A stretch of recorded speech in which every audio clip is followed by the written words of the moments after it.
Okay. Ita Mexico.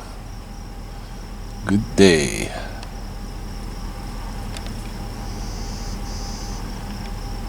It is the late morning of Wednesday, May 26th, 2021, in the lunar cycle Satos, the flower moon, because all the flowers are out.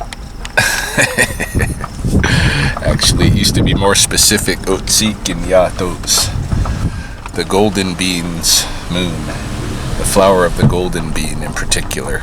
Okay? But generic Satos will do. I'm here at the Wilderness Park, dropping off a carcass. I have a porcupine carcass, and I wanted to find somewhere to deposit it. Picked it up off the road by Canadian Tire off 13th Street here in Sikokotok, Lethbridge, Alberta. And the reason that I was picking it up off the road, which is not something I typically do with anything other than rattlesnakes, the reason I was picking it up off of the road was because somebody notified me of it being there, thinking that it might be my lost dog, Susie. And here's the story about that. So, Saturday morning, Chelsea and I wake up, and this is going to be a day that we have together. We haven't had a day together, where neither one of us is working for a long time. And it's going to be a rainy day, cold, almost snowy. Friday we got some snow and stuff. Saturday it's wet. It's almost like sleety rain.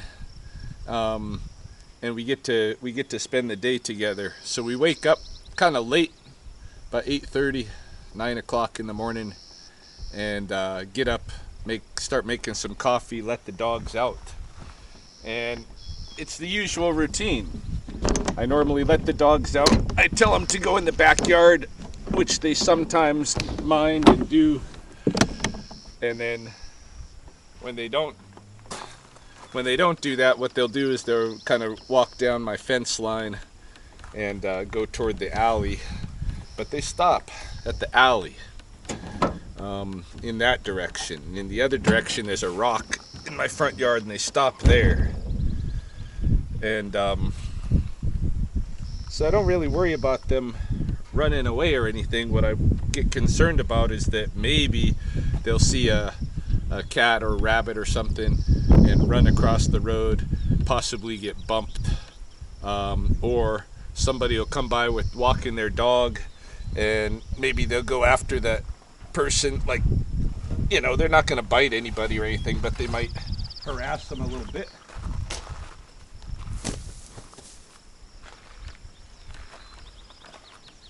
Whew. Took a bunch of quills, but I've got a bunch more in my bed. Oh, that was gross. Probably stinks back here pretty good. Had those guts splayed out for a while. I'm just not going to touch it. I have to stop by the house and get a couple of traps, though, because I do got some traps to set. Well, specific, I need a rabbit trap, but maybe I should just pick that up. I got one on the west side. Anyway,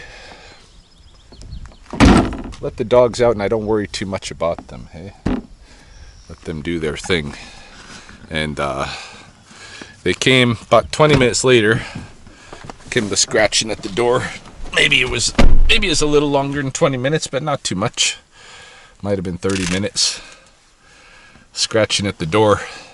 And by that time, I had kind of... normally I would have went to look for them probably about 10 minutes. Hey, so they were out there a little longer than I usually leave them, unless I close them in the backyard, hey? And again, that's just so that they don't bother anybody walking past. Scratch came at the door. Chelsea and I immediately realized, oh, we left the dogs out, and went to go let them back in.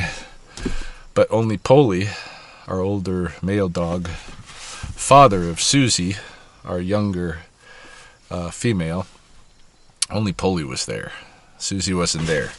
I looked right away in the backyard, walked down so I can look in the alley.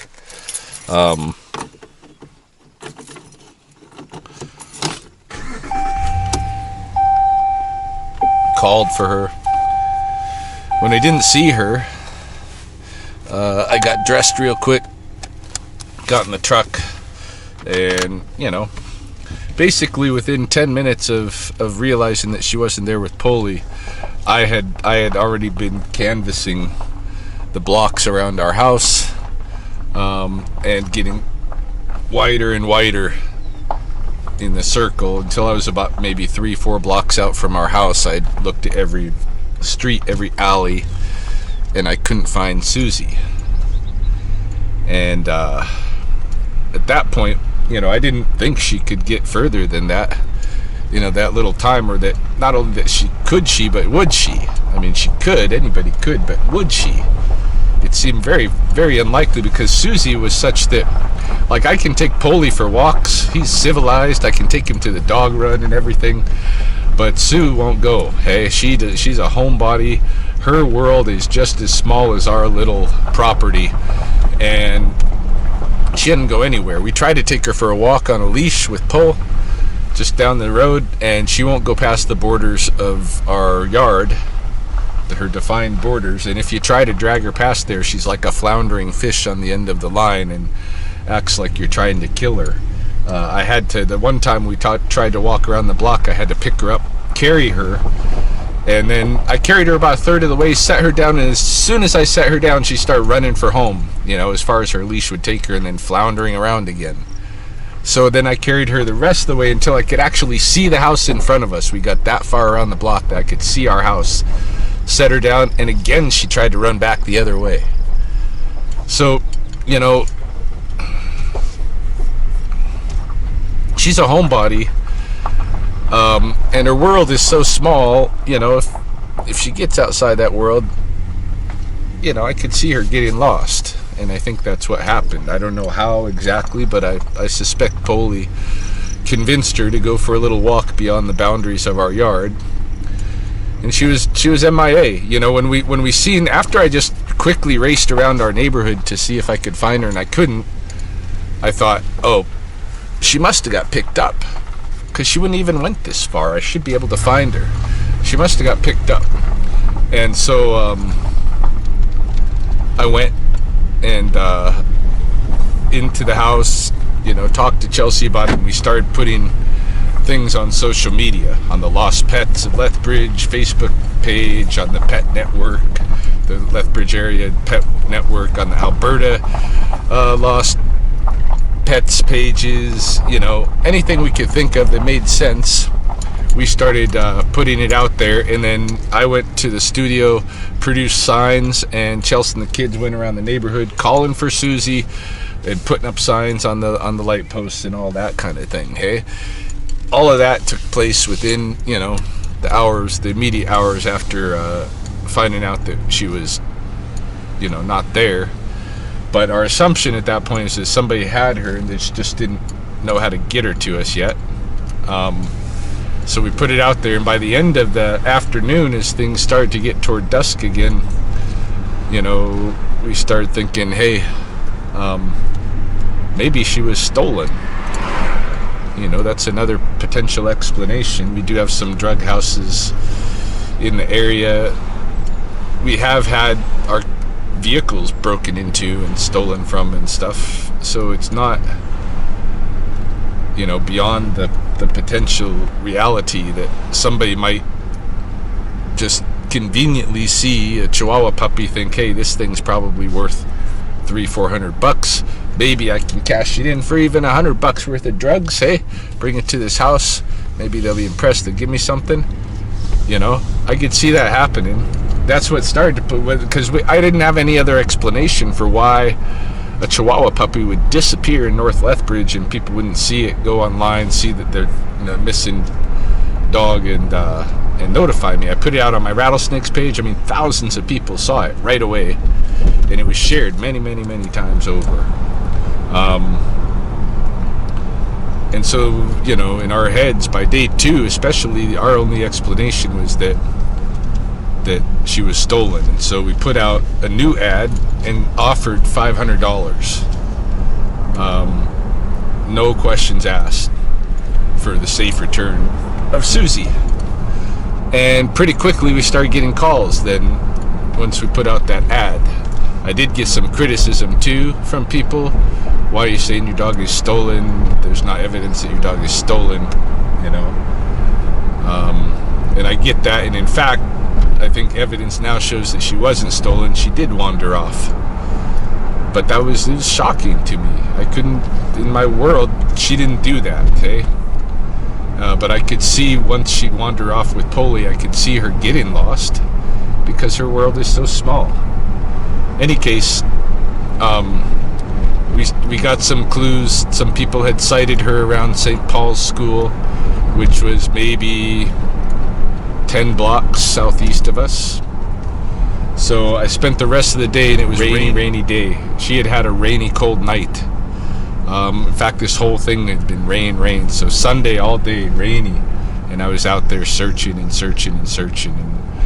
brought Polly with me, you know, and I thought maybe he could help, especially coming into Monday. Monday morning we had more sightings, and this time I was just so close. I was already out there looking, and I got a call. Street North. The corner of Stafford Avenue and 7th Street North. Okay, cool. So we saw her. We never got super close to her, but she was a block or two ahead of us, just running straight up the sidewalk going north. Okay. On 7th, on Stafford? On 7th Street. Oh, sorry, it's 8th Street, not 7th Street. So it's Stafford Avenue and 8th Street North, sorry. Oh, okay. Susie!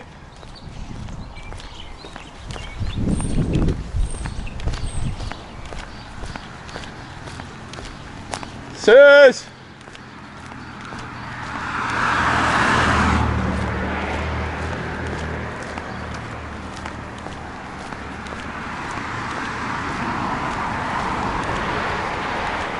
Susie!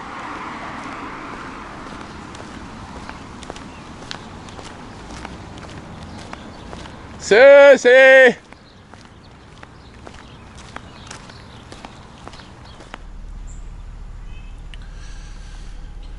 This is that neighborhood right here where John saw Susie the other day. That was what? Monday morning? It's Wednesday now. That was the last sighting. And we didn't get her that day. Didn't find her. I canvassed this neighborhood the rest of that day. All I did was drive the alleys, the streets, John too, several people, and the adjacent areas. Just over here by this brick wall, there's a starling family. And a magpie came and yesterday, or no, the day before, I videotaped a magpie eating one of their babies. This brutal nature reality, and that's kind of, you know, part of what I'm dealing with here with Susie. It's really shocking. I've never had a lost dog before. In fact, I've never had a dog that's world is so small that she can't walk away from the house and find her way back. Okay, my dogs growing up, you know, you just let them outside and they go do their thing and they come back when they're ready to come back. We didn't have leashes and picking up dog poop and all that stuff growing up. That was something that transpired later. The dog culture has changed. but it's in a way, in a sense, I guess, that has left the dogs, some dogs at least, vulnerable like this. I mean, there used to be lost dogs when I was growing up too, right? So maybe I'm talking shit, but it seems to me that like with our kids, we don't send our kids out anymore. We don't send our dogs out anymore. In fact, it's illegal to do so. I do so at a risk of getting fined every time I just set my dogs out on the lawn like I did, you know. If I put them in my backyard, locked them in there and what have you, that's a different story. But just sending them out my front door to go do their thing, that's not kosher these days, eh? And I don't know, but Susie seems to be gone. This is day 5, 4 nights. 3 of those nights wet and cold, rainy, and every time somebody has spotted her, like with what happened with John, she books it. She runs for it. She's out of there, and then we don't, I never even see her. Okay, so I started bringing Polly around. I thought, well, at least Polly can, if I come across her like that again, if somebody calls me and says she's right here, she's running, and I come and she is, and she's too scared to stop, I just send Polly after her. So, and he's been kind of sad himself, of course, not having his partner with him. So he's enjoyed coming around, joining me on my excursions a little bit. I left him home today. Today Chels is off. She's out searching on foot though today. This is her first chance she's had to really search, because Saturday she was off. That was the day he got lost, but that was the day we decided we thought somebody had her. We couldn't imagine after the search of the neighborhood that she had gone further than that, or that she might be hiding, where we're not going to see her on the streets or alleys, especially calling her and that kind of thing. But that's what appears to have happened. I'm just here in the cemetery checking. I've got a badger trap just on the hill up here, which I showed in a previous video. Something has been coming to take my bait. That chicken that I left in there was taken. Somehow the trap never triggered. I don't know how that happened, but that's the reality. Maybe something just grabbed it over the top of the pad, pulled it back, and the pad wasn't weighed down. It was kind of yanked back. That could have happened. I don't know. Ooh, what do we have here? I believe we have a northern shrike. Is that a northern shrike? I think so. Let me get my camera out. If so, that's pretty cool. Hold on. The bird flute is not way over there. Might be just a meadowlark. It's very upset. Was over here. He was just sitting on one of these crosses here. But I scared him. Not sure if that's a shrike or not. No, the camera's not focusing, and I'm going to get my binoculars and check it out. Might actually be a western kingbird. It's definitely not a northern shrike. It's got a lot of yellow on its breast. It's either, I think, a meadowlark or a western kingbird. And if it's a western kingbird, that'd be the first one I've seen in a bit. Got a hawk active here. Lots of nature activity going on. A pair of hawks. This wouldn't be a bad place to come do a phenological investigation, actually. Just focus on the wildlife of the cemetery, because there is a big ground squirrel colony and obviously a lot of bird stuff going on here, hey? Excuse me.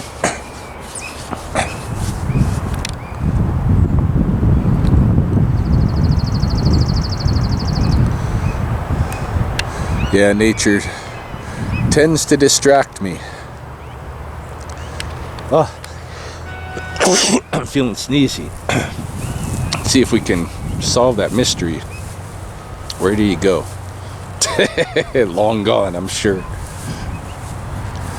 Yeah. But Susie, poor Suze.